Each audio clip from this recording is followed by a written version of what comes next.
Well, good afternoon, everyone. I believe that we are ready to begin our Finance Committee meeting. Um, I guess I can call us to order and we will begin. So Larry, why don't you go ahead and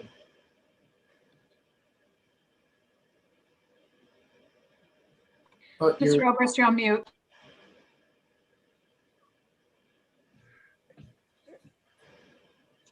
You think after a year we'd have this as figured out, right? So anyways, good afternoon, Reverend Matthias and committee members. And we will jump right into the action items. The first being the purchasing agenda. Get a chance to look at that. Nothing really out of the ordinary in terms of, some technology purchases, some of the normal supplies and equipment purchases, and then the modify the community health workers, that's under B, support materials. And some of you may recall, well, gee, didn't we just approve that at our last finance committee meeting? And in fact, we did, and now we're asking for an increase. And the reason that happened is when we approved it our last meeting, Spectrum was in the process of completing a salary study, and they found out that they needed to increase the compensation to be more competitive and to retain the employees for these healthcare workers system-wide, which impact the healthcare workers that we employ. So that is why we are adding additional almost $155,000 to the advocacy program because of the salary increase granted by Spectrum Health, who provides those healthcare workers. So be happy to answer any questions if you may have any specific items on the agenda.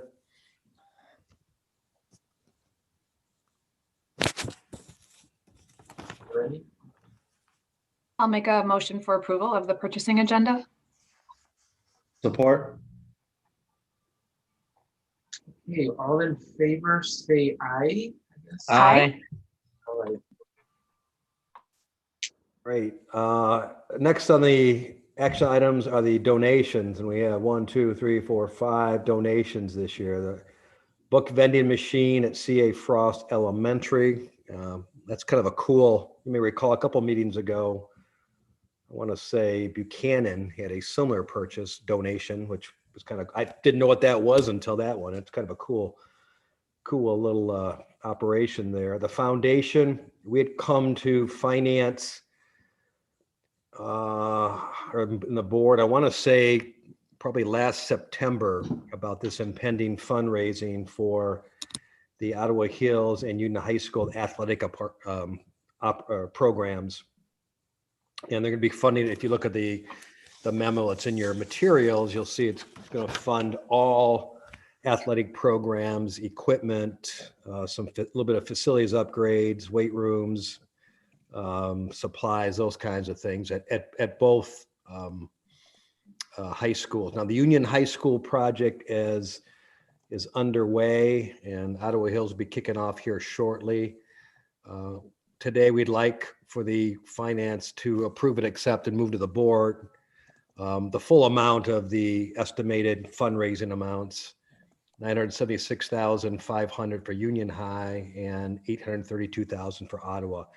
The fundraising is being managed by the foundation, so it'll go to the foundation, and as we get invoices on expenditures, we will bill a foundation, they'll transfer it over. So instead of doing that on a piecemeal basis, if we could accept it all in total for both those fundraising efforts, that'll save things. And then it's a separate gift agreement from Ron and Janet Knaus for $29,000 in total. Again, it went to the foundation. $24,000 of that has been designated for a Union High School athletic program. And really their athletic director, Justin Walker, has wide discretion in how to spend that $24,000, certainly in conversations he'll have, I'm sure, with Kurt Johnson and the additional coaches at Union High School. The other $5,000 is staying in the foundation to support some of their administrative functions. And then the Michigan College Access Network for Ottawa Hills. This is a second year that we've applied and received that donation, and you can see in the memo that was written what that entails and some of the uses of that particular $5,000. The Steelcase Foundation a matching gift amount to Westwood Middle School for $5,000, and could be used for anything they want to, primarily. And then Storehouse Community Resources had some additional PPE that they made available to us. All we had to do is go pick it up. So we have done that, are going to do that. And significant number of pallets, that's valued at $48,000. So 5 donations. I would recommend that you accept all of them. We would need separate motions and votes on all 5 of the donations. And certainly I'll answer any questions you may have on these. Yeah, I was gonna say, can we ask questions now before we vote, or? Whatever you want, Chairman, it's up to you. Yeah, if there's any question, but I guess for me, I would want to make sure that we're getting updates on that. We know that our athletics have suffered greatly, and it would be nice I guess it would be the academic committee that would receive those updates to pass on to the board or something, but to really see the level of planning that's going to go in order to bring our athletics to the next level or the next several leaps of levels. I would hate to see this kind of investment and somehow we don't get the recruitments, don't get the academic supports that students need in order to be eligible for playing sports. So those kinds of things would be something that I would want, at least coming from the finance, that would say to these folks, hey, keep us abreast of these. Yeah, we have, it resides at the foundation, Reverend Matias. They're actually, obviously, for both those fundraising efforts, budget set up and accounting as we spend against those budgets. So we will bring on a periodic basis to the finance committee updates on those spending and the budgets themselves. So Okay. Really easy to do. Great. Are there any other questions? We can then take the motion. I move that we Motion. approve the donation to book vending machine 2.2. Support.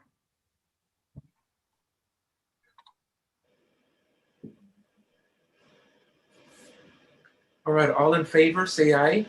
Aye. Aye. Case missed. And then the next series of action items for donations, purchasing, for the donations, 5 of them. I'll motion for approval of the GRPS Foundation, Ottawa Hills Athletics, Union Athletics, and NOS gift agreement. Support.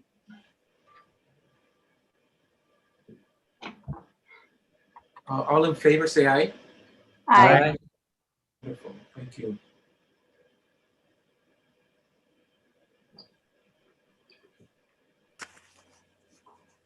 Was there another that I missed, or? I will motion for approval of the Michigan College Access Network Year 2 Reach Higher High School Grant. Support. All in favor, say aye. Aye. Aye. I'll make a motion to support for us to support the 2.5 donation to Steelcase Foundation matching gift program to Westwood Middle. Second. All right, all in favor, say aye. Aye. Aye. I'll make a motion to support the donation from the Storehouse of Community Resources, PPE goods. Support. Wonderful. All in favor, say aye. Aye. Aye. Aye. I believe the set of motions are approved. Right. And then the last action item that I want to bring the finance committee, and we'll need to take it to the board at the work session immediately following this meeting. I'll address that in just a minute, is this 3% closing agreement.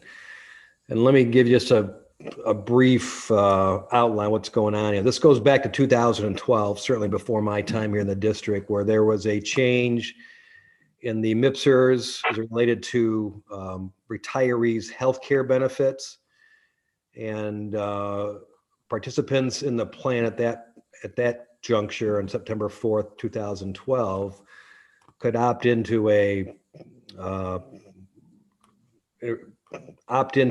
the program where they would provide 3% of their compensation into this health trust to help pay for health insurance upon retirement. There was different treatment as that 3%. Districts like Grand Rapids Public Schools did. They believed that 3% contributed by employees was non-taxable compensation.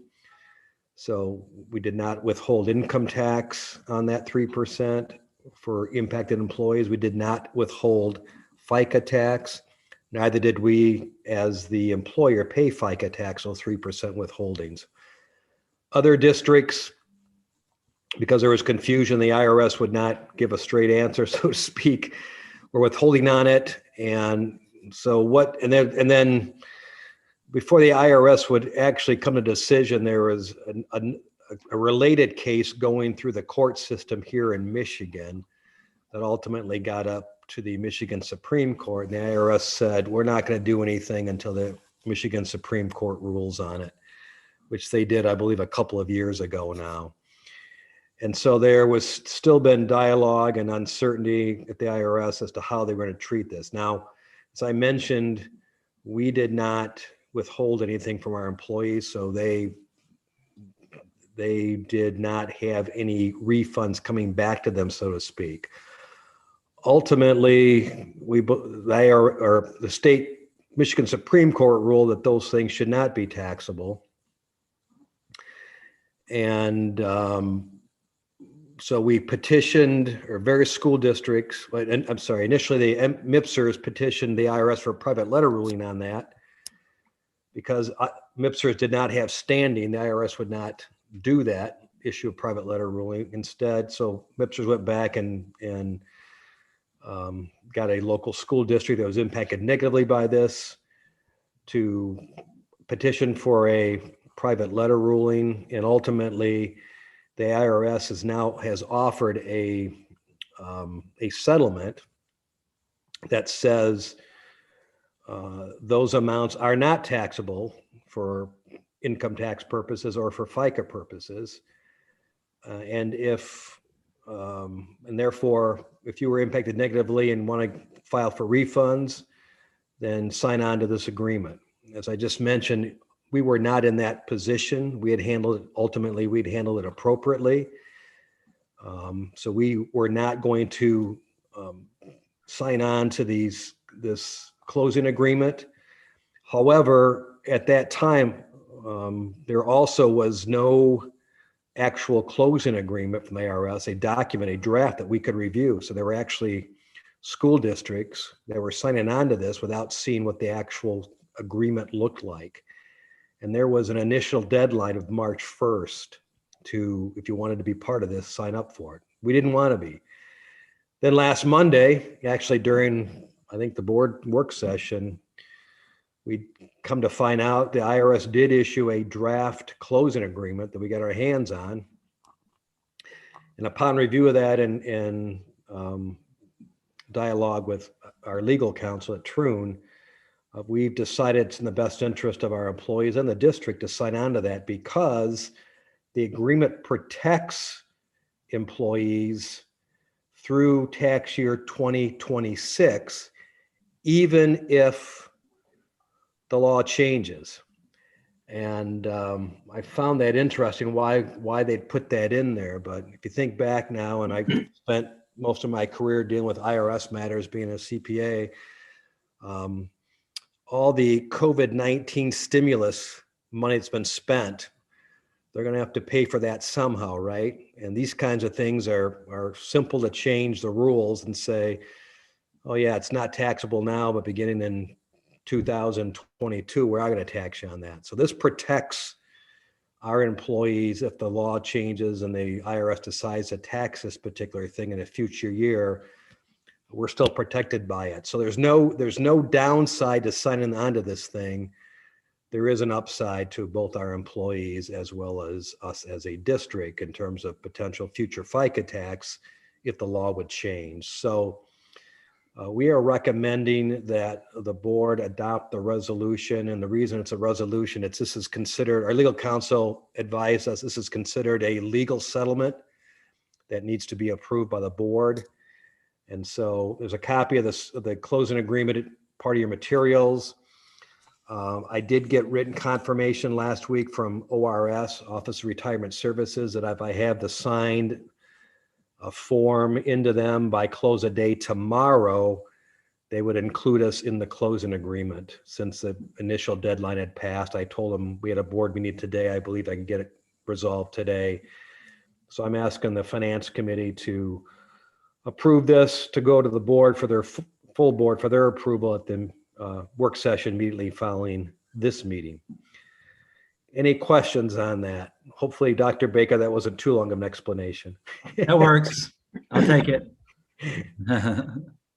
Again, no downside to us, and there's no money sitting anywhere that our employees need to get back. They have all their money, and we never pay tax on it. So we were sitting in a good situation. It protects us now going forward. So if there's no questions, I again recommend a motion that you approve this and move it to the full board for their approval. So moved. Support. All right, all in favor say yes. Yes. Yeah. All right. I Yes. changed it, I'm sorry. Man, we got a new leader in town. Mixing it up, living on the edge. All right. But it's a nice gesture to communicate to the employees. In Yes. regard to- Yeah. to the Yes. district. Exactly. So All All those right. in favor say C. what's that? Oh, All those in favor say C. did that pass, Dr. Reverend Matisse? It did pass, yes. Yes, okay. A little confused. All right, I'm going to move on to the reports. That's okay with you? Yep. First being the February financial statements. If you look at the summarized financial dashboard, you can see we're now through 8 months of our fiscal year, 2/3 of the way through our fiscal year. We are on the expenditure side as compared to a year ago, we're running about $10 million less in expenditures as we expected with the cuts we made, although we've reinstated some of them. I will point out one of the missing items there. If you look in the first column there, year-to-date 2021.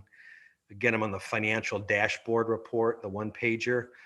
You'll see right now we've not recognized any transportation costs. You may recall that our most recent agreement with Dean Transportation expired on end of June. And with everything going on, we've been in the process of renegotiating that agreement. It's still in process. We are prohibited from, even though they have been providing services since we went back to a hybrid, and actually they've been providing services to some of our special ed students. We are prohibited from paying them anything. We don't have a contract with them. So, and it's, I will say it's a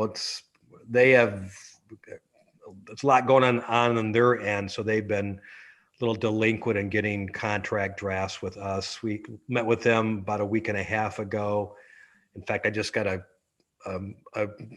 updated draft earlier today. I haven't had a chance to look at yet. So once we get a draft that we think we can live with as a district, we'll talk to finance and the board too, so they're well aware of the changes. Right now, it's going to be scalable to how much we're actually in the classroom, obviously. So We've been spending about 11 to 12 million dollars the last couple of years on transportation. I suspect we'll be somewhere maybe half of that when it's all said and done for this year, maybe a little bit less than that. So, but anyways, that hasn't been recognized yet because we haven't paid anything at this point in time. So, and then we've also, as you can see, the total salaries are down a couple $1 million year to date, which also impacts some of the reduced staff that we have in place too. So, other than that, we're tracking according to plan, and we are in the middle stages, if you will, of our budget for next year. Most of the building budgets are pretty much set. Got some work to do on the secondary budgets, and then we'll get to the departmental budgets probably just after spring break. Still waiting on the state house and state senate to weigh in on their proposals for next year's budget. As you know, the governors came out in February, but it seems like right now they are hung up on the supplemental for this year, and who knows about that. There's still $18 million of our money from ESSER 2 that's hung up with the legislature right now. So I don't know when we'll see something from them, but we'll keep moving forward on the expenditure side for next year's budget. And you're looking at page 9, correct? Pardon me? You're on page 9 of the. I don't have mine numbered for some reason, my pages. So it's called Financial Dashboard, Rampart Public Schools Financial Dashboard. That's page 1. Page 1. Page 1, okay. Yeah, then what's behind the dashboard are some of the more detailed financial statements, as we always provide for those that like to get into the weeds. Any questions on that so far in terms of where we sit financially? All right.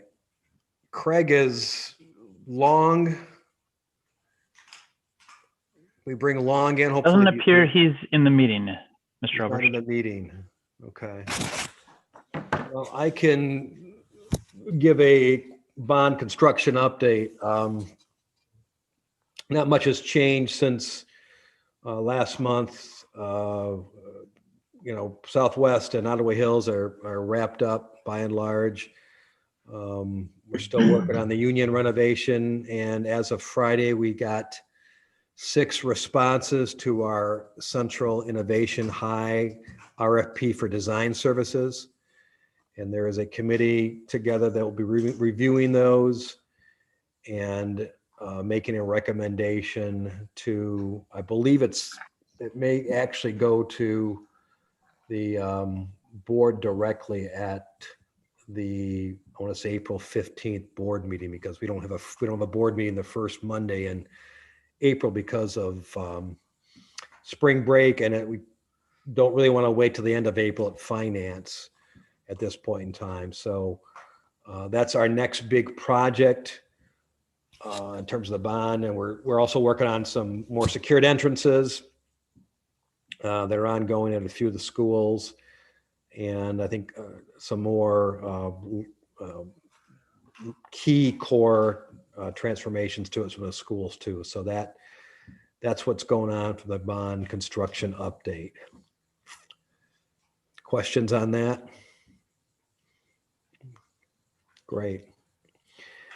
And then quickly, the COVID-19 funds update.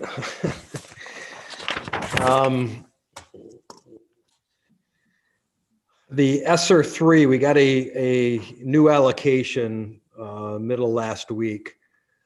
The initial estimate was somewhere in the neighborhood of $80 million. Now the revised estimate is down to about $74 million. Still a lot of money.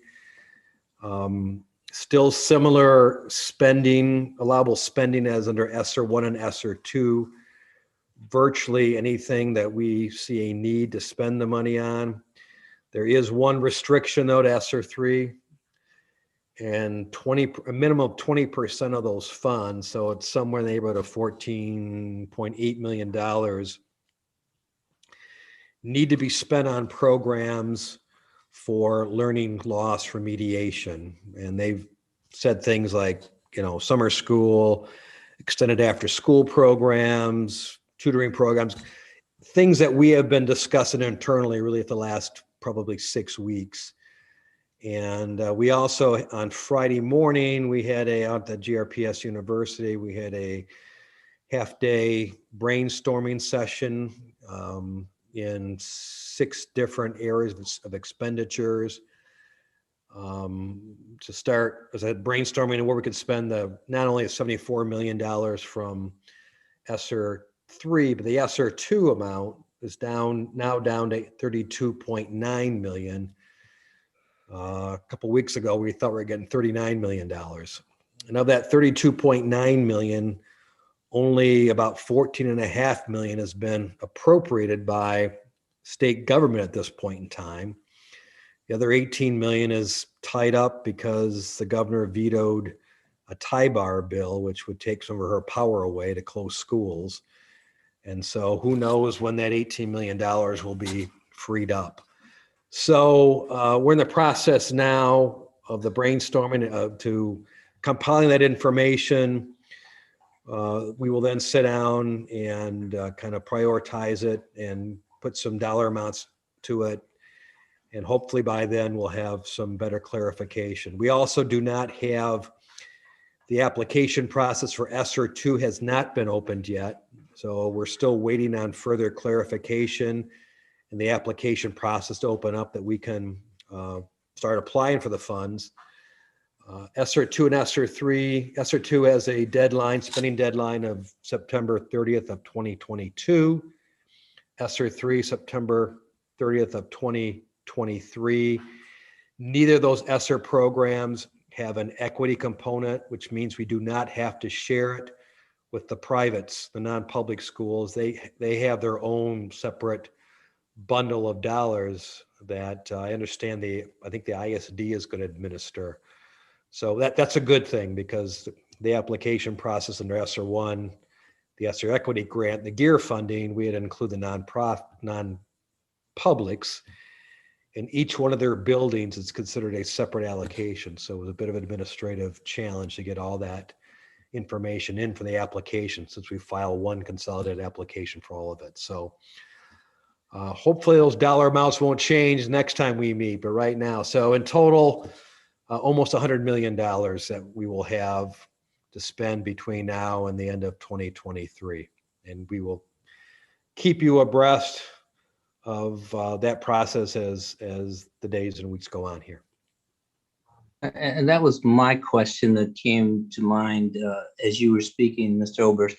Are we going to be receiving, say, a plan or a parameters of approach of how those dollars will be spent and targeted in lieu of the fact that we now have an equity policy in place that looks at equity issues in our district and addresses some of the learning loss that is certainly disparate based on building and community or neighborhood? Yeah, absolutely. My opinion is I don't think the finance committee or the full board would want us to go out and spend $100 million without you having any knowledge of what we're going to spend it on. So yeah, once we get that in place, as I mentioned, we will bring that to the board for your review and questions. And I spent Friday morning really rotating amongst the 6 different groups. Very robust discussion, great ideas. And I will tell you, Dr. Flores, the equity is front of mind. Excellent. On everyone's board. And so, yeah, it's the strategic planning process we're about to embark on may also lend some clarification, some of the areas too, that maybe some things we missed that might make more sense too as that process goes on, kind of collaboratively with this. So yeah. Yeah, thank you for articulating that. Yep. Yeah. And Anything else? Other questions? Just in terms of a conversation among the finance committee, how that equity policy, how you all would see that sifting through our district. as far as priorities that the finance committee might say, or this committee might say, these are really important arenas. For example, the issue of some of our schools heading more towards either a bilingual ed and so forth. How would the equity policy affect the finance committee, perhaps commenting on how those things might be looked at from a financial basis in terms of, and whatever questions you would have in other arenas. So I'm going to try to send out an email among us just to try and be able to generate conversation and other things that we might want to discuss as a finance team in order to help in some way address or deal with conversations that we might think are worthy of bringing to the board and so forth.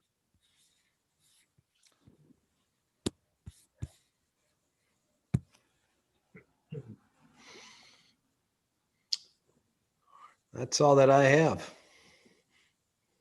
All right, and then policy, there's nothing, and No, nothing in the policy arena and no other. So, and I did get an email, maybe you did too, Reverend Matisse, that there are no public comment for finance. So,